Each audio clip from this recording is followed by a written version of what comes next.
friends, I am Arpit and now I am here with the third part of Yojana for the month of January 2025.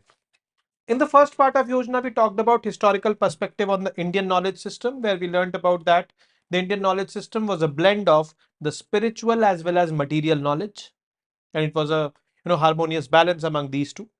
In the second topic, we learned about decolonization of the mind with the Indian knowledge systems. This simply meant that we in our minds have made a perception which is inferior about the Indian knowledge systems. This perception was created during the colonial rule by the Britishers, where the Eurocentric curricula was considered superior and the Indian knowledge systems were considered inferior.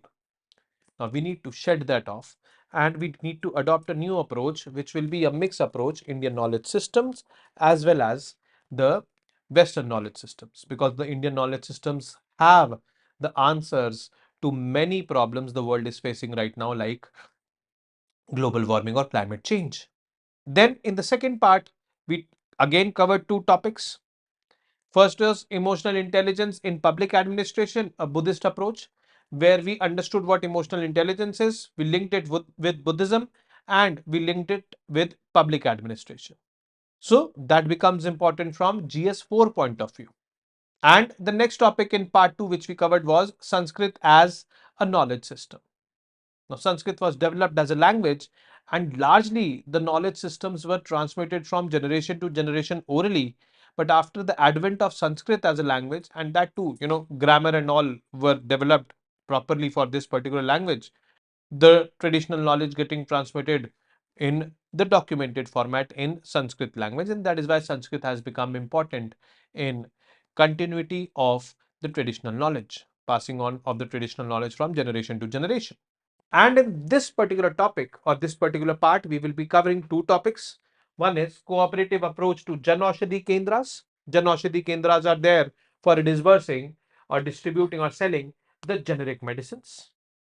They are established as per the Pradhan Mantri Bharatiya Jan Aushadhi Pariyojana since 2016. We are infusing a cooperative approach to these Kendras so that the outreach of these Kendras can be improved. More and more people can be benefited out of it. And last topic which we will be covering is global capability centers. These global capability centers have been established in India. There are around 1800 global capability centers established in India, which are more than half of the global capability centers in the world. These global capability centers indulge in research and development, indulge in streamlining operations, indulge in various other streamlining processes of the businesses. And they not only impact the businesses inside the country, but global businesses, because many MNCs run these global capability centers. Like Amazon has its global capability center over here in India. HSBC Bank has it. IBM has it. They are using the expertise over here because labor is available in India and labor is available at a cheap cost. So they are finding solutions to various issues and problems in their business models and they are applying it globally. This is what these are capable of. Here in India, they are generating jobs. But anyways, let's get started with the first topic, that is cooperative approach to Jan Aushadhi Kendras. So as I told you that these Jan Aushadhi Kendras are there to sell generic medicines. What are generic medicines? We need to understand this through an example. So let's suppose that I have a pharmaceutical company. My company has indulged in research and development for years, invested a lot, and have found a medicine for dengue. This is a viral disease with no medicine currently for it. Only symptoms are treated. But my company has found a medicine, an antiviral drug for dengue. The first thing I will do is I will file a patent for it. After filing a patent for it, the next thing I will do is I will start manufacturing it. Let's suppose the manufacturing cost is 100 rupees. I am entitled to levy a royalty fees over it. Let's suppose 50 rupees I levy over it, over and above the production cost, and I sell it in the market for 150 rupees. I can levy that royalty fees because I have invested on research and development over the years for development of that medicine. And nobody, means no other manufacturer, can manufacture that medicine without my permission. Only if I give consent to someone else to manufacture this medicine then only that person can manufacture. Otherwise, that person will be punishable. And I will only allow that person after taking an upfront royalty fees from that person. So there also, at that level also, I can take royalty. So royalty can be taken at two levels. One at the individual levels when I'm selling it in the open market. Second, to from the other manufacturers who want to manufacture using my formula. But this royalty will be only, I'll be only able to charge royalty for a specific time period. Let's suppose 10 years in my case. But after 10 years, when once my royalty period lapses, then this formula will become open to public. Means now any other manufacturer can manufacture it without taking my consent. Now in this scenario, let's suppose some XYZ manufacturer comes and starts manufacturing it. That person will not have to pay royalty fees to me. Above that, that person has not invested over the years in research and development for developing that formula. So obviously, that person will manufacture that medicine at relatively cheaper prices. If that manufacturing company is not an established brand, then the prices may be further low, because branded medicines, they have their brand value, so they have their prices intact. And those medicines which are cheap, 50 to 90% cheap, are called as generic medicines, with the same formulation, with the same impact, with the same effect. India is a hub of generic medicines. But yes, generic medicines faces a lot of challenges, especially from those big brands. Big brands have created a narrative in the market that these generic medicines are not effective. They are cheap. No, how will they be effective? But that is a wrong narrative. They are equally effective. And our Pradhan Mantri Bharatiya Jan Aushadhi Pariyojana aims to provide these generic medicines at affordable costs, high quality generic medicines at affordable cost. This will significantly reduce the out of pocket expenditure of the masses on the medicines. And this is not the first time we have launched such kind of yojana. In 2008, during the Manmohan Singh government, we launched the Jan Aushadhi scheme, which had the same aim. But this Jan Aushadhi scheme has been revamped in 2016. Pradhan Mantri Bharatiya Jan Aushadhi Pariyojana, PM BJP. And BJP here obviously does not mean Bharatiya Janata Party. It means Bharatiya Jan Aushadhi Pariyojana. You can consider it as a coincidence. But what is the cooperative approach we are talking about in Jan Aushadhi Kendras? Jan Aushadhi Kendras are those Kendras from where these generic medicines are distributed. This Jan Aushadhi is distributed. Now, we are integrating primary agricultural credit societies, PACS, in this. PACS are established in the rural areas. Their job is to disburse agricultural credit, seeds, fertilizers, and other inputs to the farmers. Their network is strong. They are spread out. Now we are giving them an additional task ki bhai, you sell generic medicines also, since your network is so strong. This will make availability of generic medicines easier, more accessible. The outreach definitely will increase. This is innovative. And guess what? In 2022-23 budget, the government had a special provision and a special outlay for these PACS, Primary Agricultural Credit Societies, to digitalize them. Now they have been digitalized also, or most of them have been digitalized, and they will be acting like Jan Aushadhi Kendras also. And Jan Aushadhi Kendras required certain level of digitalization. So definitely that will help it in this domain as well. Now, key features of Pradhan Mantri Bharatiya Jan Aushadhi Pariyojana. First, let us see this. Then we'll go on to the PACS. Objective is to reduce the out-of-pocket expenses for medicines for both rural and urban populations, to provide generic drugs at prices 50 to 90% lower than the branded medicines. Implementation framework, PMBI, that is Pharmaceuticals and Medical Devices Bureau of India, is the organization which manages the scheme with systems like SAP based inventory. SAP based inventory is digitalized inventory. That is why I said that Jan Aushadhi Kendras need certain level of digitalization. And there are various NABL accredited labs also to test the medicines which are being disbursed through the Jan Aushadhi Kendras, whether they are quality medicines or not. Because 1800 medicines and 285 surgical devices have been listed as per the Jan Aushadhi Kendras to be distributed. Now, bringing in PACS, what they will earn by selling these medicines. There is a financial model to it. PACS earns 20% margin on the maximum retail price of each drug. Means if that drug is of 100 rupees which is being sold, to 20 rupees will be the profit of PACS in that. And this profit is significant.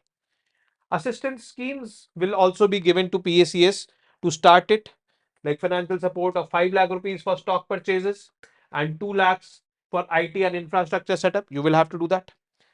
Technology integration is also there. The Janaushadhi Sugam mobile app.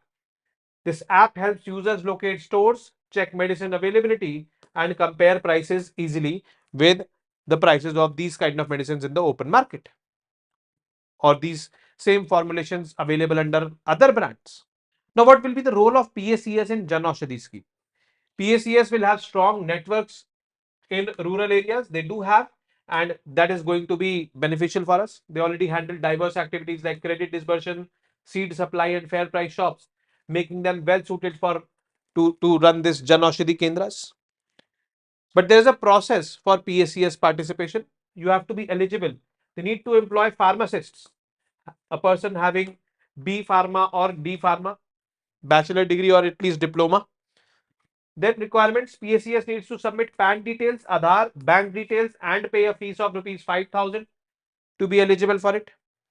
Operational framework: PACS must acquire a drug license, upload it to the Janaushadhi portal, use POS. POS means point of sale software for inventory and place orders for medicines through the PMBI, since PMBI is managing this particular scheme. Current status of PACS: the Uttar Pradesh has over 5,200 PACS acting as service centers. 464 PACS have been approved and 36 PACS Kendras are already operational, distributing generic medicines. Now, if this can happen in Uttar Pradesh, this can happen in other states as well. So, this is how we need to look at it. These are just innovative ways of better and better implementing these already existing schemes. Implementation has always been a challenge. Formulation of these schemes have always been there. Like in 2008 also it was formed, but implementation is the key. Execution is the key. And here, you guys, the future executives, will come into picture. So, advantages of the cooperative approach: rural outreach will improve, last mile connectivity will improve, economic empowerment will be there. Janaushadhi Kendras help PACS generate revenue, boosting their financial health and sustainability. Enhanced pharmaceutical care will be there. PACS provide pharmaceutical services through qualified pharmacists who can offer healthcare advice to customers. And awareness generation: PACS can educate rural populations about the benefits of using generic medicines and help change perceptions about their quality. So, this can be done, but there are certain challenges. Obviously, nothing is complete without challenges. Supply chain gaps are there, like frequent stockouts are there, and there are delays in restocking popular medicines like paracetamol and all. Solution is improving inventory management systems and ensuring timely payments to vendors. This can be done. Delay in incentives: issue is financial incentives for PACS and pharmaceutical vendors are sometimes delayed. Solution is establishing a transparent and time-bound incentive disbursal mechanism. This can be done. Means these are challenges, but these challenges are tackable. Then awareness and patient load. Low public awareness is there about Janaushadhi Kendras. Solution is conducting nationwide campaigns to promote the availability of generic medicines and increase footfall in these centers. So that can be done. That false narrative has to be countered. There needs to be improved coordination. There needs to be infrastructure support given by the government, digitalization, electricity, and all. And there needs to be regular training programs for skill development for PACS members so that they can make it a success. Definitely, this will lead to more and more, I would say, avenues for earning of the PACS. And definitely, it will be a key, I would say, ingredient in the eradication of rural poverty. How? First, it is going to increase the income of PACS. Second, it is going to reduce the out-of-pocket expenditure of the people on healthcare, particularly medicines purchase and all. All the medicines are not available free of cost in the Sarkari, hospitals. You have to purchase it from outside, and and there are hefty costs for medicine purchasing. Definitely, this is going to be a good answer for that. Now, next is global capability centers. We also refer it to at times at Global Capacity Centers, GCCs. There are around 1800 GCCs in India, which represent more than 50% of the world's total. World's total only 2500 to 3000. And what do? These global capacity centers, they are multifunctional. They indulge in developing new and new technology, operations, product engineering, analytics, innovation and R&D hub. So all these are value adding processes which can streamline your businesses, which can improve your profits. Now just imagine MNCs coming over here in India and establishing global capacity centers, employing Indians to find answers or to, find solutions to the loopholes related to these things. Indians, they are skillful and cheap labor is there. They find solutions and they apply those solutions globally. They apply those solutions locally also. It is not like they do not apply those solutions locally, but yes, this definitely helps them a lot. So these are what global capability centers or global capacity centers. Apart from finding solutions or doing innovation, research and development, they are generating jobs. 1.9 million jobs have been generated, and they also have a multiplier effect, means every job created in this sector leads to 5 indirect jobs created. So around 10 million, 9.5 million jobs will be created with these 1.9 million direct jobs. That is a substantial number.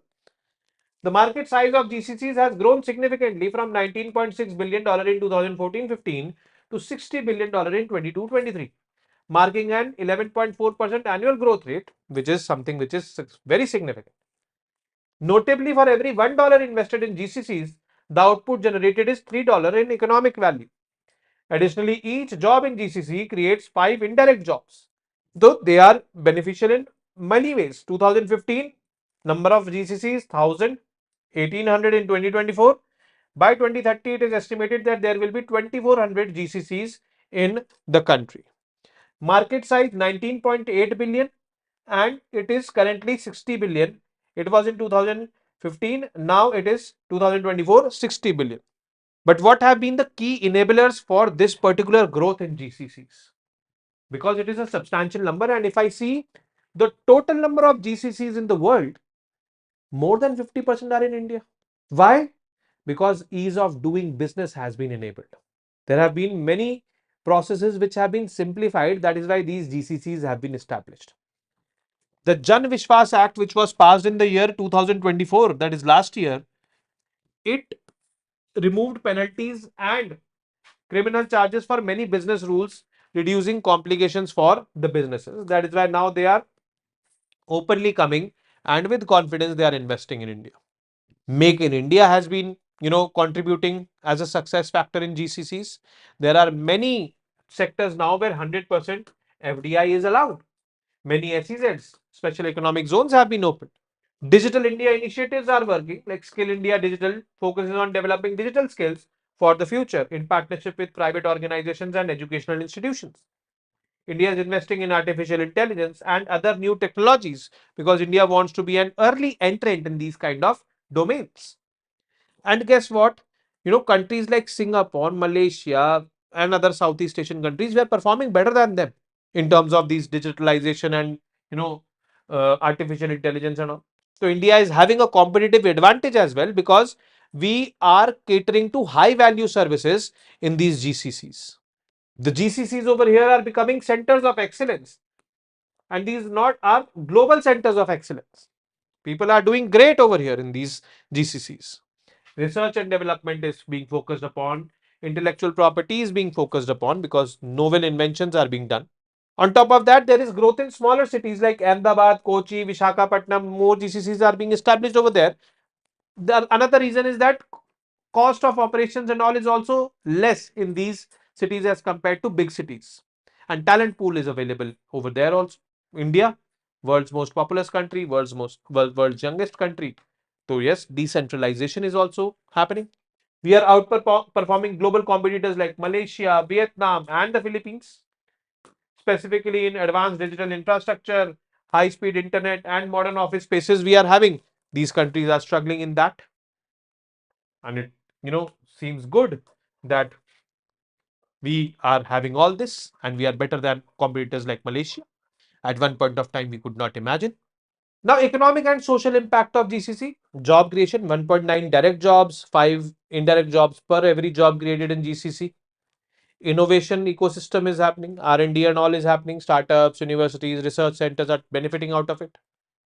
Infrastructure development is happening, particularly in smaller cities. So these are the economic and social impacts of GCCs which you can see. But yes, nothing is complete without challenges. So there are challenges also. The first challenge is talent retention. People, look for better opportunities, and these better opportunities, if they find outside India, they prefer to go. Brain drain is also happening. Second challenge is there are infrastructure gaps. We are saying that infrastructure is improving, but yes, infrastructure is not perfect. There are gaps. Electricity supply, I would say optical fibers and all. So smaller cities, are being catered, but yes, it will take a bit of more time to bring them at par with bigger cities in terms of these kind of infrastructure. Then policy alignment. India needs to continuously update its policies to meet the changing needs of global businesses. At times we lag in this. We do not upgrade our policies.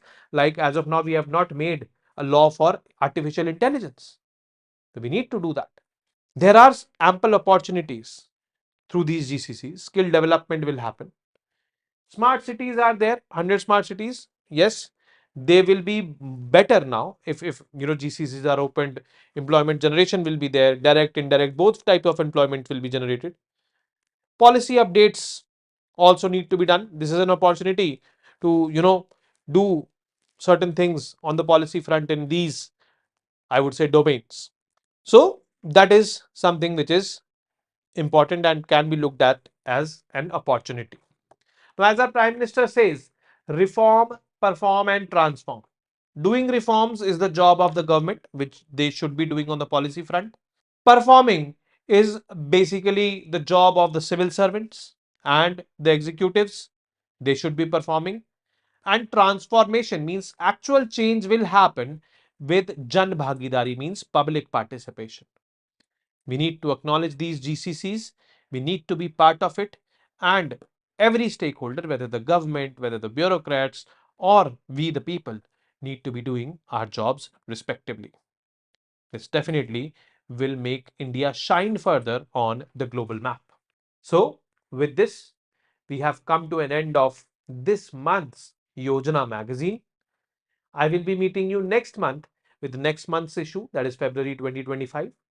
And obviously, every day with the daily analysis which we do on the YouTube channel of Vajirao and Reddy, I'll be meeting you. But yes, you can read the original text of your Yojana. 6 topics which we've covered, we considered them one of the most important ones. But yes, there are few fringe topics which are left. You can read it or read those topics. About these topics, don't read. We've covered them holistically, and uh, it would be beneficial if you read out the left out ones. So with this, signing off. See you next month with this Yojana. Keep studying, keep reading, keep writing, and most importantly, keep revising. Namaste. Jai Hind. See you on the other side.